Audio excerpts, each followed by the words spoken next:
Grandpa, tell me a story. What, you little bastard, want a story? Can't you see Grandpa's petting his new friend?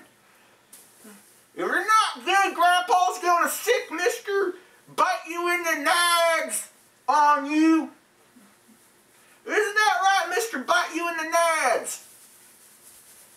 Yeah, see? Grandpa's gonna sick him on you. I remember back in the day. It was the year 337, 25, 42, 81. Caesar was in power in Rome, and Adolf Hitler had just invaded Vietnam.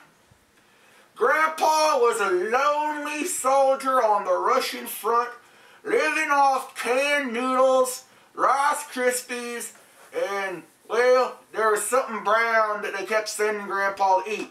But he didn't really eat it because it was brown. I mean, Grandpa doesn't normally eat brown things, but whatever. Anyways, it was a cold winter that year. The coldest on records, and all the cows were dying. So Grandpa did the only thing he could do.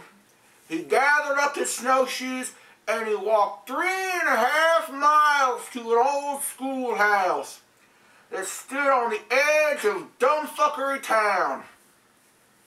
And as Grandpa got there, the school marm came out and said, "Who goes there?" And I go, "It's Grandpa, soldier of the Russian Free Brigade." And the next thing you know, she invited Grandpa in and made sweet loving to him like no other woman had ever did. And then afterwards, she started sucking on Grandpa's private bits. Only problem was she was a biter. She damn near bit Grandpa's private bits clean off.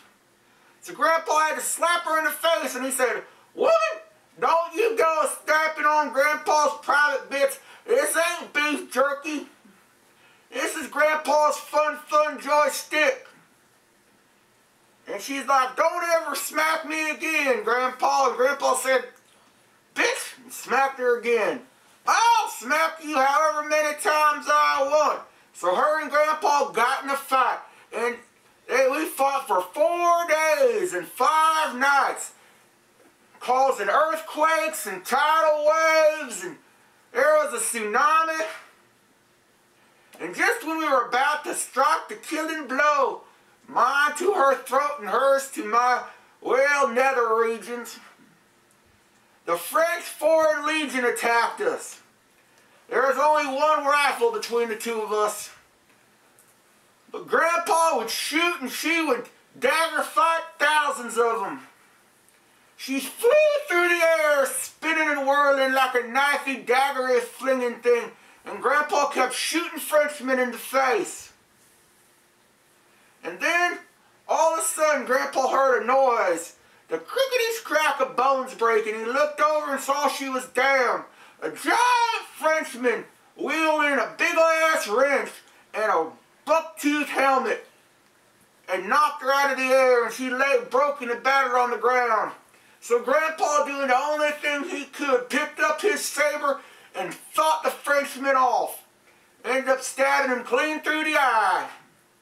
And then he went to her and said, "I think you're dying." And she said, "No, just get me to the hospital and I'll be fine."